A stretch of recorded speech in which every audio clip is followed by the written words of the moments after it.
Gjykata kushtetuese ka hapur procedurë për nenin 2 të ligjit për plotësim dhe ndryshimin e ligjit për sigurim pensional dhe invalidor, i cili lidhet me rritjen lineare të pensioneve.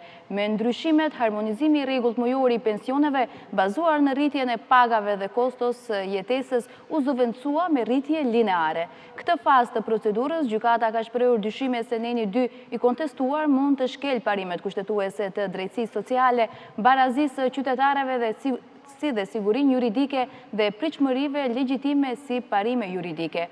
Shtrohet pyetja nëse dispozita e kontestuar krijon diskriminim sipas shumës së pensionit pra pensionistët me stazh më të gjatë, pagesa më të larta në sistem dhe bazë më të lartë të risë të marrin rritje më të vogël krahasuar me ata me pensione më të ulta, thon nga gjykata kushtetuese.